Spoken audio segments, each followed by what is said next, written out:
Saya teringat pelajaran dulu sewaktu di kampus di akademi, pelajaran World History 101, di mana saya baru mengetahui bahwa kapitalisme lahir karena Indonesia. Saya sangat bangga dengan cerita sejarah tersebut, walaupun Belanda yang sampai sekarang tidak pernah ngaku pernah menjajah Indonesia dengan tangan penuh darah. Ini menyesakkan dada setiap patriotis tanah air Indonesia. Betapa sombongnya dan harusnya diberi pelajaran itu Belanda. Ini kalau Indonesia bernegaranya berdaulat, gampar tuh Belanda. Dalam catatan sejarah, dinyatakan bahwa J.P. Kuhn adalah pemimpin ekspedisi pelayaran bisnis pertama yang menggunakan saham sebagai pembiayaan ekspedisi timur jauh untuk mendapatkan biji pala atau nutmeg dengan menyisakan 1.000 penduduk dari 15.000 penduduk di Banda. J.P. Kuhn membantai 14.000 penduduk Banda hanya untuk mendapatkan nutmeg. Bajingan dia itu. Lalu Belanda bertempur di pulau kecil yang dikuasai Inggris bernama Pulau Run di wilayah Ternate Tidore hingga akhirnya terjadi tukar guling atau dalam istilah bisnis adalah swap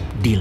Inilah deal pertama pertukaran wilayah Pulau Run milik Inggris ditukar dengan New Amsterdam di Amerika. New Amsterdam kemudian hari dikenal dengan nama baru sehingga sekarang yaitu bernama New York. Jadi kalau tidak ada Pulau Run penghasil biji pala, maka New York dan New Frontier Inggris bernama Amerika tidak akan pernah seperti sekarang ini jangan-jangan. Kembali ke kapitalisme modern. Perjalanan Jan Pieter Soen Koen ini memerlukan biaya sangat besar. Karena itu dibuatlah sebuah usaha yang bernama VOC, Dutch East Indies Company, milik berbagai pengusaha Eropa berbasis di Belanda. Mengapa multi owner? Karena semakin banyak yang store saham, semakin kecil resiko yang ditanggung dalam perjalanan yang berbiaya sangat besar tersebut. Inilah asal muasal awal kapitalisme modal bersama. VOC adalah perusahaan pertama listing atau perusahaan pertama di dunia yang menjual stok atau sahamnya agar bisa dimiliki banyak pemodal. VOC juga perusahaan pertama di dunia yang sahamnya dimiliki oleh multi international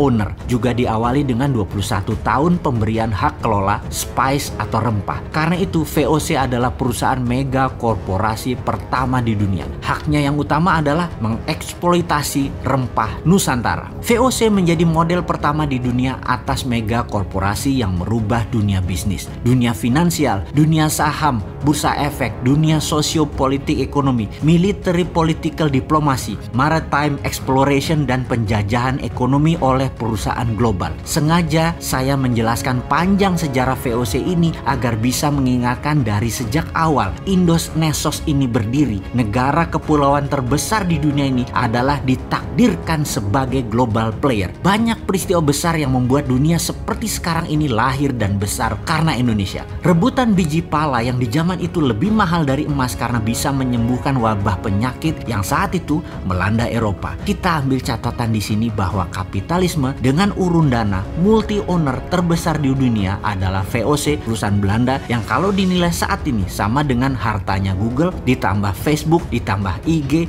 ditambah WA, ditambah Amazon, ditambah hartanya Elon Musk, sama dengan VOC. Kembali ke sejarah menarik lainnya yang bernama Coleganza. Coleganzanya Venesia, kota negara kecil di bawah protektorat Italia saat ini seperti halnya City of London. Venesia juga merupakan city country yang telah ada sejak 1200 tahun yang lalu, di mana masa kejayaannya adalah di abad 11 dan 12 jauh sebelum VOC berdiri. Mereka menciptakan urun dana namun untuk pengusaha kecil, menggabungkan kekuatan multi owner namun untuk UKM. Karena sistem ekonomi Coleganza, Venesia kaya raya dengan cepat dan mengendalikan Eropa Barat kala itu. Jadi di sini kita ambil catatan lain lagi. VOC dan sistem Coleganzanya Venesia keduanya menggunakan urun dana, dan urun dana yang terbaik adalah memiliki bursa pertukaran untuk saham atau yang dikenal dengan istilah bursa secondary, seperti halnya bursa IDX-nya Indonesia atau bursa New York Stock Exchange-nya di New York. Maka di Indonesia saat ini urun dana juga sudah menjadi solusi walau baru 1 tahun ini. Namun bursa pertukaran kepemilikan atas saham UKM belum berjalan dengan baik. Untuk itu ada baiknya pemerintah mempercepat mempromosikan untuk bursa secondary ini bisa berjalan setiap hari kerja dalam waktu segera. Santara saat ini sudah mengantongi izin bursa secondary satu-satunya di equity crowdfunding.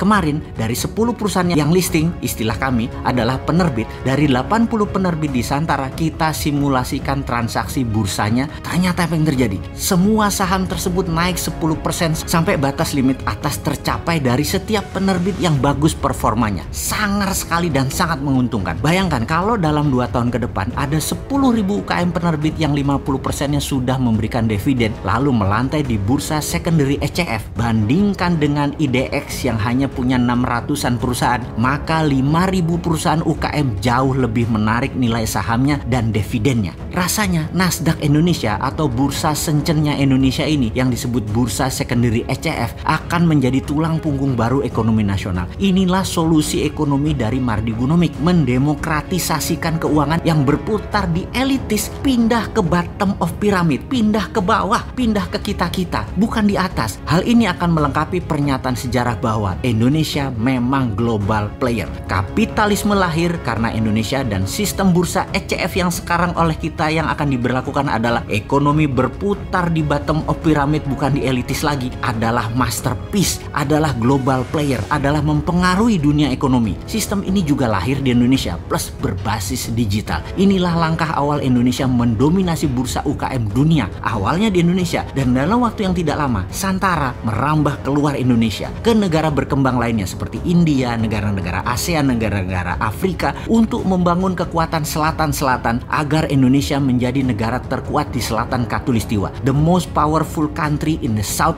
Hemisphere, sesuai impian negara kaum Sontoloyo. Bener kan? Mohon bantu promosikan hal ini wahai pejabat. Berat kalau edukasi dibebankan ke UKM. Oh iya, maaf loh ya, saya jualan Santara sekarang daripada dibilang bosman jualan ludah mulu. Bentar, padahal emang iya ya, jualan ludah.